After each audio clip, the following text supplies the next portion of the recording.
කොහොමද ඔයාලට අද ඉරිදා අපි මේ ලස්සන ගමනක් යන ගමන් තමයි ඉන්නේ.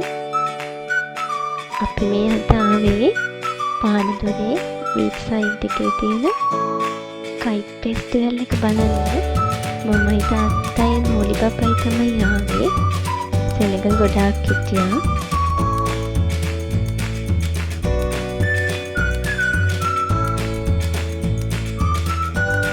මෝලි බබා තාත්තා එක්ක ඉතින් යනවා. ලස්සන තරංගල් ගොඩායි. එතන තරංග එහෙමත් ගොඩක් වූ හවසට මියුසිකල් ෂෝ එකක් තියෙනවා.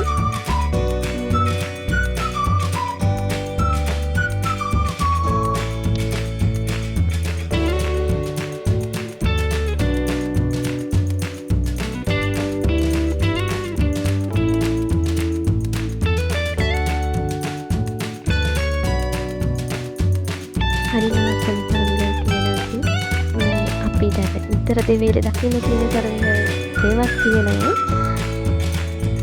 ඇත්තට මම නම් සමහර තරංගල් ඊයේමයි දැක්කේ. හරිම ලස්සන ඒවා තිබුණා. ඇත්තට මේව දැක්කම හිතෙනවා ඉතින් අපේ රටෙත් හරිම දක්ෂයෝ ඉන්නවා කියලා. මේ පේනවා අපේ මෞලි පුතා එක තැනක ඉන්නේ නැහැ, හැම තැනම දුවනවා. සතත්තුත් ගලවගෙන.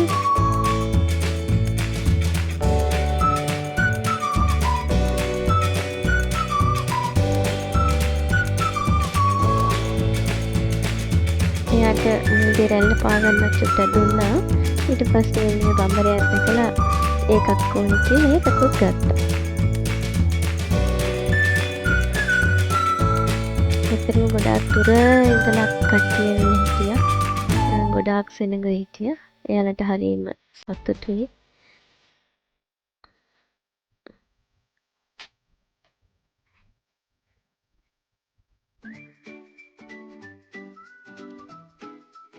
ඔය පේනවනේ මං කියනවට වඩා ඉතින් ඔයාලම බලන්නකෝ.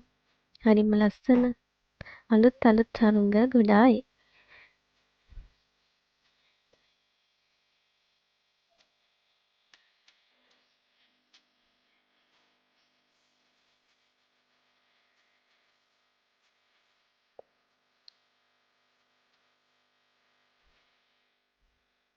අපි ඉතින් දැන් මේ ඉන්න තමයි හැදුවේ. ඒ කියන්නේ රෑ වෙනකම් ඉන්නේ නැතුව මෞලි පපාටත් ඉතින් මහන්සියනේ. ඇත්තටම හරිම ලස්සන දවසක්. අනිත් ආපු හැමෝම සතුටින් කාලය ගත කරන්න ඇති. අපි ඊට පස්සේ ටවුන් එකට ආවෙත් රෙස්ටොරන්ට් එකකින් කෑම කෑවා. ඒක ගොඩක් හවස් වෙලා. ඊට පස්සේ අපි ගෙදර ආවා. ආයෙත් දවසක ලස්සන වීඩියෝ එකකින් හමු වෙමු. අදට ගිහින් එන්නම්.